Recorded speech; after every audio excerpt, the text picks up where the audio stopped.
TCU starting kicker was arrested after using his foot on something other than a football. We'll have an update on Ross Evans. A guy goes over to get a girl's new cell phone back. Now, am I happy that he kicked down the door? No. The holidays aren't just red and green at TCU. Purple lights are on campus after the annual tree lighting ceremony.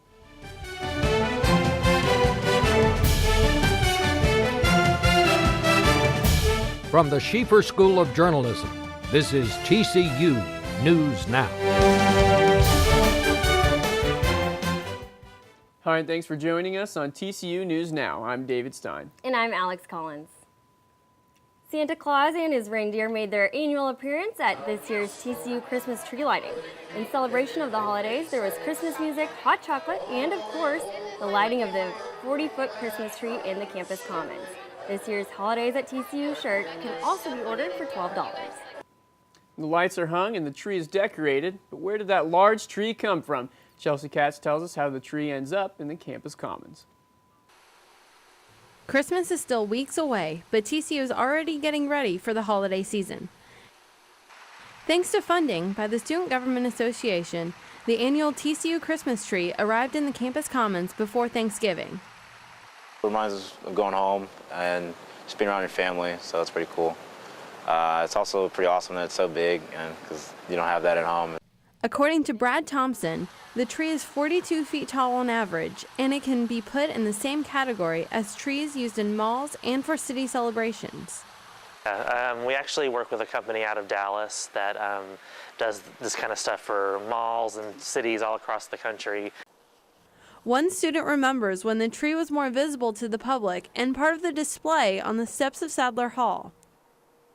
Lights on this thing, they used to have like speakers, and then it was like a big montage of like Christmas music, and the lights would dance to it.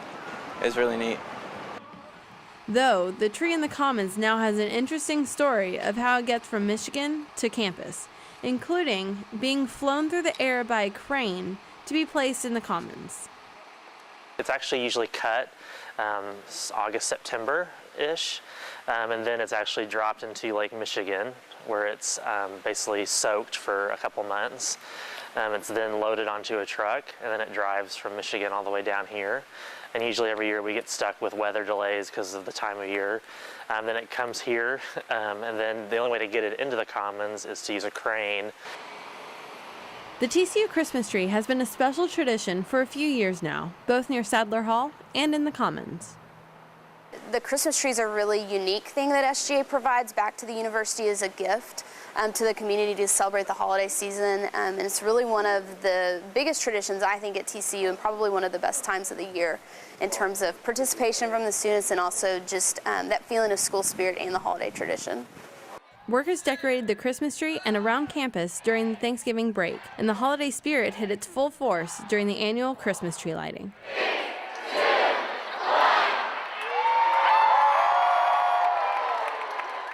Chelsea Katz, TCU News Now. To see a full video description of how the tree is brought to campus, go to tcu360.com. And Texas voters made one thing clear. They want education to be affordable. TCU students using state loans to pay for school will have to continue to have access to loans after a Texas constitutional amendment was passed. Proposition 3 will allow the Texas Higher Education Coordinating Board to issue bonds to finance student loans. About 630 TCU students rely on those loans to pay for their education. There's an increase in students at TCU, and this includes more diverse students. Brittany Turner has more on how the TCU admissions office continues working to increase diversity on campus. With the number of minority students fluctuating from year to year, TCU Admissions hopes to produce a steady increase of minority students in the future. About the last 4 years, I think it's bumped up a point, down a point, up a point, down a point, something like that. It's just essentially flat the last 4 years. And it's not, again, that's not something that any of us are very pleased about. TCU's Assistant Vice Chancellor for Student Affairs says the importance of ethnic diversity holds great value in preparing students to live in a world that is vastly different than the campus may be. It's been successful all over. That doesn't mean that we've arrived. That means we still have some work to do, but I think we've made some major strides. As of this fall 2011, 72% of TCU's student ethnic distribution is white. This leaves just 28% minority, or those students considered underrepresented. So if you have a more diverse campus, you're able to allow others to experience all different types of cultures and prepare them for the real world. TCU has come a long way. 10 years ago, the minority population was just 13%. In comparison to today's 28%, the numbers in diversity then couldn't match what they are today. This is one of those things that if you can impact it 1 percentage point a year, wow. Because think about it, take it out a decade, that's 10 more percentage points.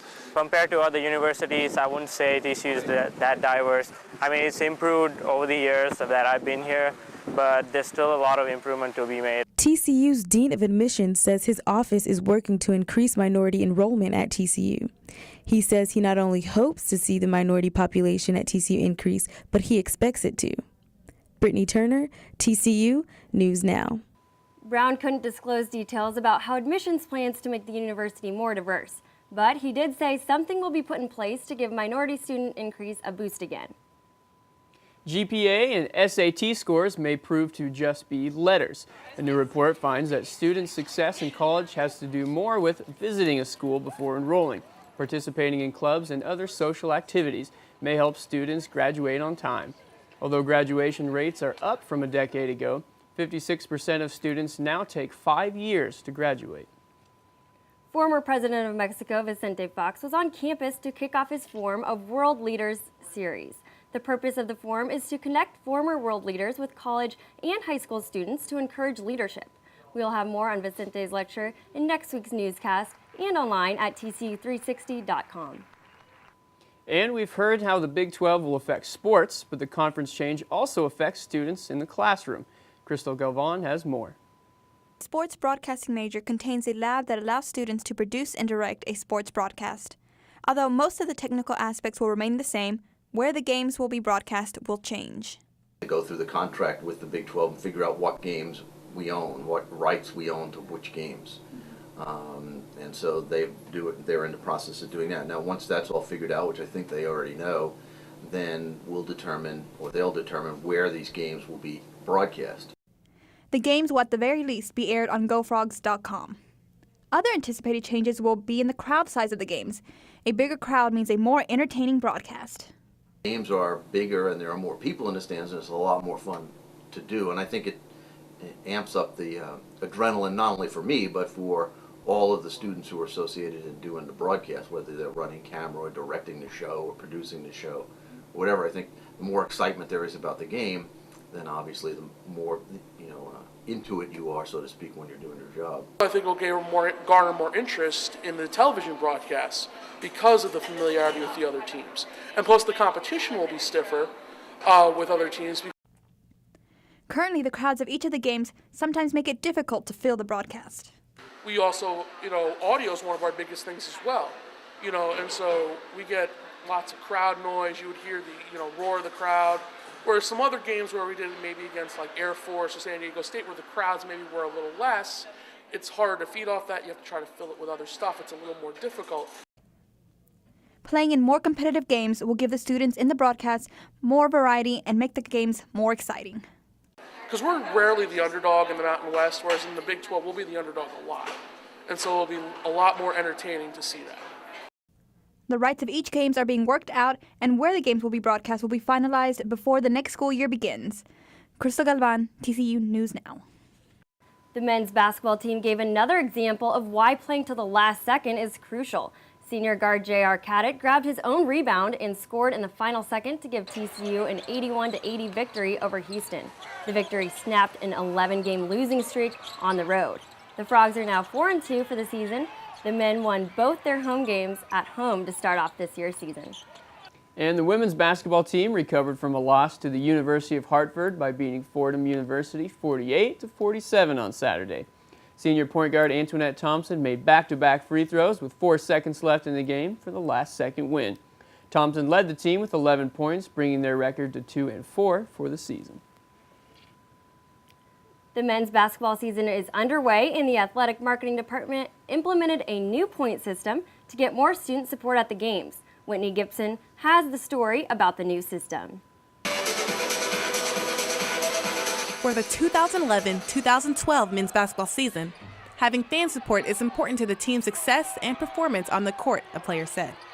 I think it's very important. I mean, like all the great teams always have fan support and stuff like that, so I feel like us having a big fan support will help tremendously. In the past, the student support at home games has been lacking according to the TCU Athletic Marketing Department. The Athletic Marketing Department thought it would be a good idea to reward students for attending home games.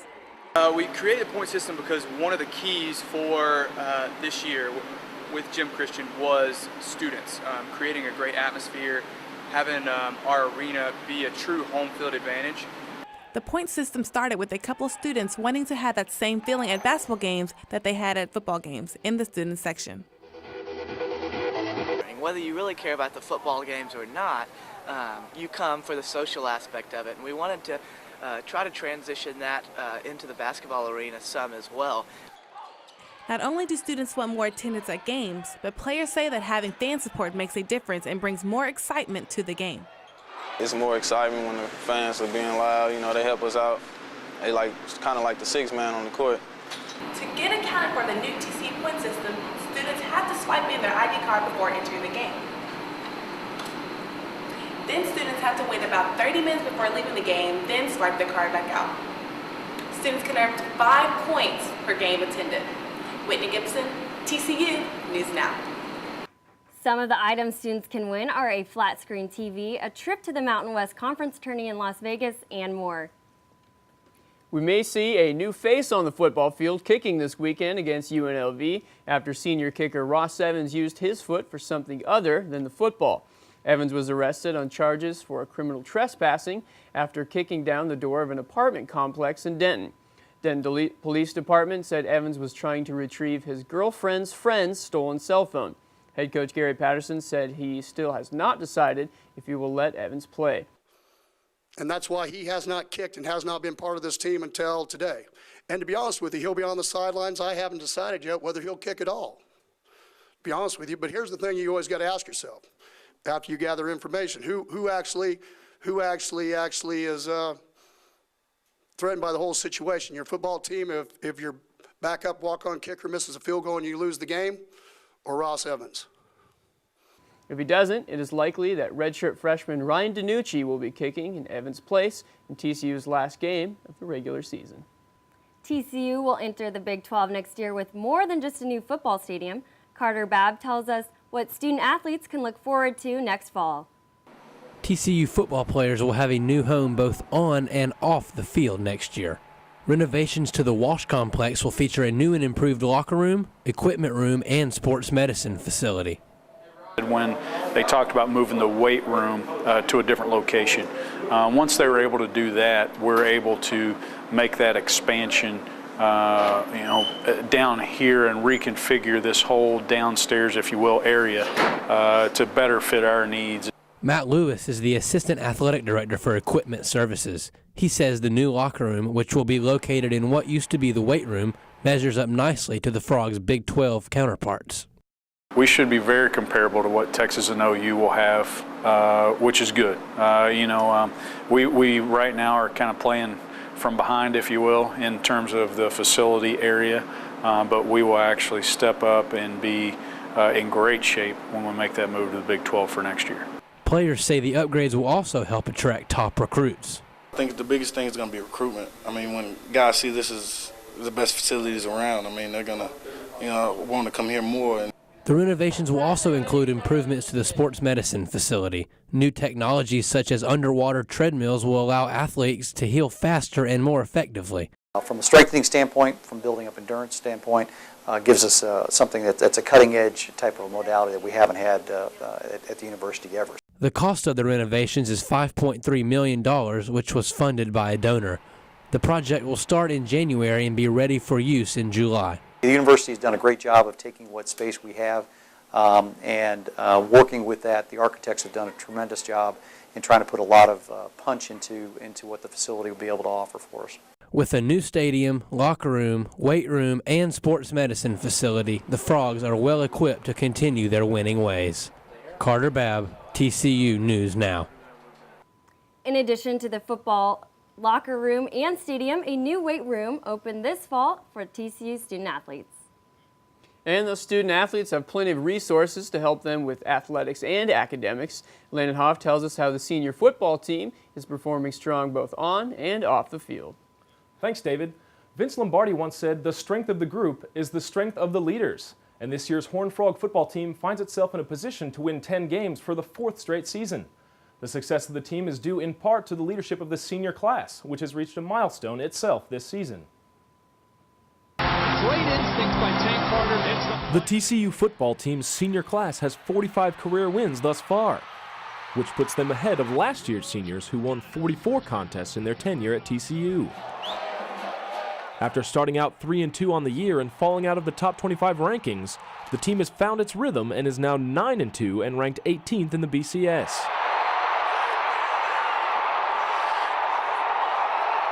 Head coach Gary Patterson said the current senior Frogs have fewer big names on the roster. Everybody didn't really think this group, there's no names. There's no really, maybe a couple guys that might get a chance to be in the NFL draft. But their subtle form of leadership has had a lot to do with the turnaround. And this group has done it behind the scenes, which as a coach, that makes you feel a lot better because this group wasn't given a chance and they have the all-time record. First and goal. This year's group is the 4th consecutive class to set the all-time TCU wins record. Senior fullback Luke Shivers hopes that trend continues. Coach P always says it's going to be hard to break. To get 10-plus wins in a season the next 4 years in a row is going to be hard. But, I hope that they do it next year. It only means that TCU's getting better, and I hope the record keeps getting broke after that. With Senior Day coming up this weekend in the game against UNLV, some Horned Frog seniors reflect on their time donning the TCU purple with fond memories. I'm going to think about all the wins, all the memories I've had, the good times I've had with my friends. I mean, just everything, the work I put in, the work we put in as a group, really. Linebacker Chris Gardner says he feels fortunate to have had the opportunity to play at TCU.